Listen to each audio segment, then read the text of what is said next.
श्री बलराम दास जी जगन्नाथ जी के आगे राग सेवा करते थे और उनका उद्देश्य होता था श्री जगन्नाथ जी को रिझाना। पर एक बार श्री बलराम दास जी गा रहे थे और उनके गायन के स्वर पर दर्शनार्थियों में खड़ी एक महिला रीझ गई। उसको इतना अच्छा लगा उनका गायन। स्वाभाविक था, बलराम दास जी जब बाहर आए तो कन्या वहीं खड़ी उनकी प्रतीक्षा कर रही थी।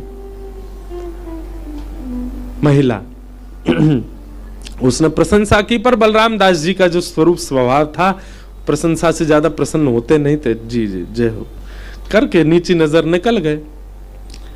अगले दिन वो फिर आई और अब उसने फिर प्रशंसा की। देखो बहुत ध्यान से सुनना। बलराम दास जी को फिर वही स्वभाव उनका फिर चले गए, लेकिन तीसरे चौथे दिन वो थोड़ा सा उसके भाव के प्रति रीझने लगे। अब बलराम दास जी के चित्त में क्या आ गया कि वो जगन्नाथ जी रीझ है, ये भावना कम होती जा रही थी। अब होता जा रहा था वो रीझ है। तो गाते तो थे, स्वर लगाते तो थे, पर पहले स्वर इस भाव से लगाते थे कि ठाकुर जी रीझ है, पर अब स्वर इस भाव से लगाने लगे कि वो रीझ है। गायन अभी भी अच्छा होता था उनका, पर उद्देश्य परिवर्तित हो गया था। बहुत संक्षिप्त बात है ये, समझने वाली बात। हमारा उद्देश्य क्या है? हमारे नाम जप के प्रति, हमारे तिलक के प्रति, हमारे कंठी के प्रति, हमारे गुरु आंगन में आने के प्रति भी उद्देश्य क्या है हमारा? कई लोग कथा भी इसलिए सुनने आते क्योंकि हमारे पड़ोसी जा रहे हैं, उनको हम दिखा सकें कि हम भी कथा सुनते हैं। दिखावे के लिए ही कथा में आ रहे हैं। कई जगह ऐसा होता है। एक घर में ही जोरानी, वो देवरानी जेठानी भी वो इसलिए आ रही है क्योंकि देवरानी कथा सुनते, मैं भी सुनूंगी, मैं भी इसको दिखाऊं, मुझ में भी भक्ति है। आपका उद्देश्य क्या है? आपके भजन भाव के पीछे, आपकी सेवा के पीछे। तो बलराम दास जी अब उसको रिझाने लगे। अब उसने भी नृत्य करना प्रारंभ कर दिया।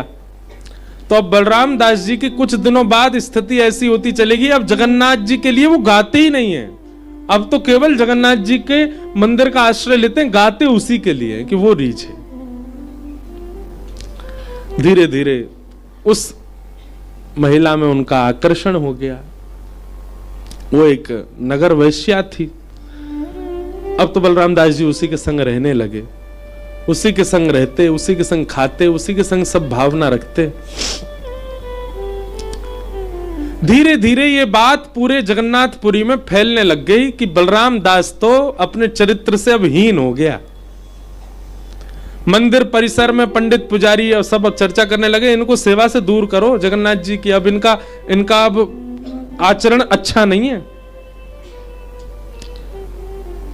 धीरे धीरे उनको मंदिर की सेवा से भी दूर कर दिया गया, लेकिन उनको अब कोई फर्क पड़ता नहीं था। उसके प्रति इतनी आसक्ति बढ़ गई है, उसी के संग रहना उनके लिए सुख बन गया था। समय आया रथ यात्रा का, और रथ यात्रा के समय श्री बलराम दास जी को सौभाग्य था कि रथ यात्रा प्रारंभ ही बलराम दास जी के पद गायन के बाद होती थी। जगन्नाथ जी का रथ तब तक नहीं बढ़ता जब तक बलराम दास जी पद ना गाते। रात भर भोग विलास चिंतन में रहते थे। आज प्रातःकाल का समय हुआ, पूरे जगन्नाथपुरी में जय घोष हो रहा था, सारी भीड़ पूरी इकट्ठा हो चुका है रथ यात्रा के लिए। और श्री बलराम दास जी अपने कक्ष में पौधे हैं, पौधे नेत्र खोले, और नेत्र खोल करके उन्होंने अपने पूरे जीवन पर दर्शन किया। मेरा जीवन कैसा था, मुझे जगन्नाथ जी ने स्वीकार किया, मैं उनके सामने राग सेवा करने लगा, उनकी प्रसन्नता मेरी प्रधानता होती थी। कितने लोग प्रशंसा करके जाते थे, पर मुझे किसी की प्रशंसा से कोई प्रभाव नहीं होता था। एक दिन एक महिला ने आकर के मेरी प्रशंसा कर दी, मेरा थोड़ा आकर्षण बढ़ा। दूसरे दिन और प्रशंसा की, थोड़ा और आकर्षण बढ़ा। चौथे पांचवें दिन से मेरा आकर्षण केंद्र अब मैं जगन्नाथ जी को नहीं सुना रहा था, फिर मैं उस महिला को रिझाने लगा। अपने आप पूरी रील उनके मस्तिष्क में घूमने लगी। बोले आज स्थिति क्या है, अब जगन्नाथ जी से कोसों दूर रहता हूं, केवल उसी के पास रहता हूं।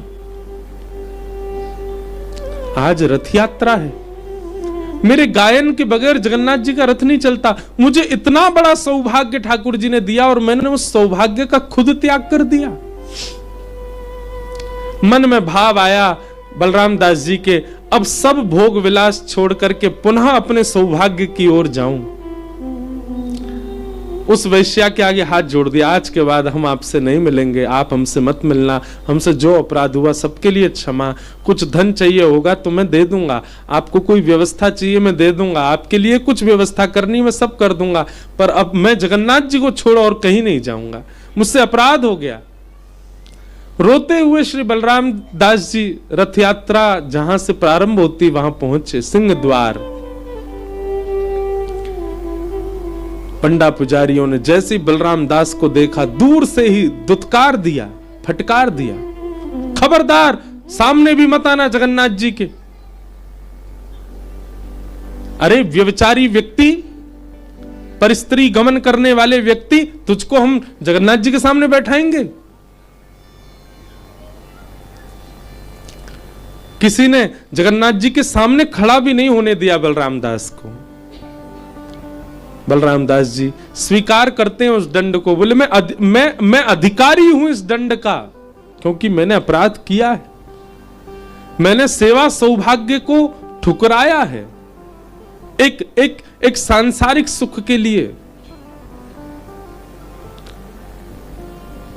बलराम दास जी रोते विलखते श्री समुद्र किनारे चले गए और कहा कि मेरी साल भर की हर वर्ष की सेवा आज मैं नहीं कर पा रहा नाथ, पर आप तो कण-कण में विद्यमान हो, तो वहीं बालू से ही एक रेत का एक रथ बनाया और उसमें बालूका के ही श्री जगन्नाथ जी बना के विराजमान कर दिए और अपनी राग रागनियां वहीं बैठ कर के गाने लगे।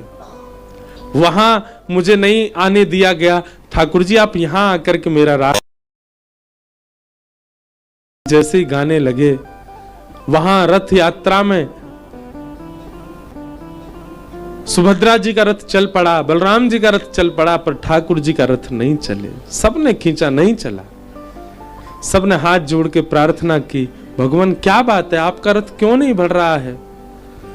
श्री ठाकुर जी कहते हैं हमारा रथ तो बढ़ रहा है, आपको दिख नहीं रहा है।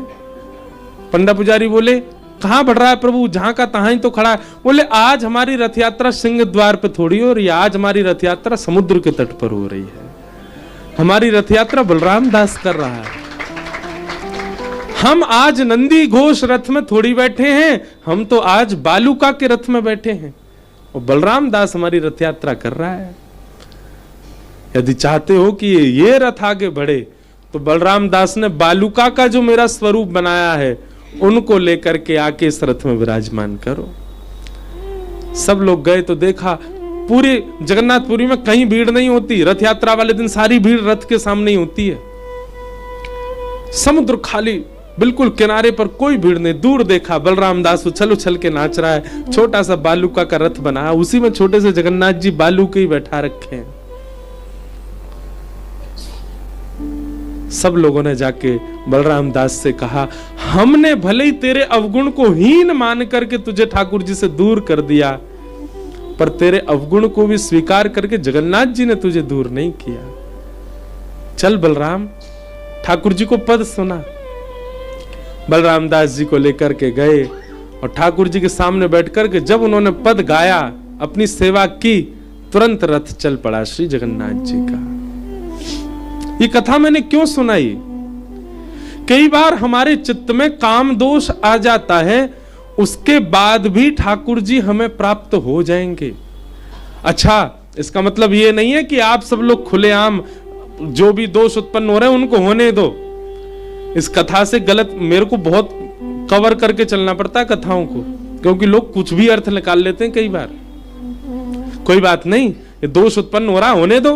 महाराज जी बता तो रहे थे, ठाकुर जी तो फिर भी स्वीकार कर लेते हैं।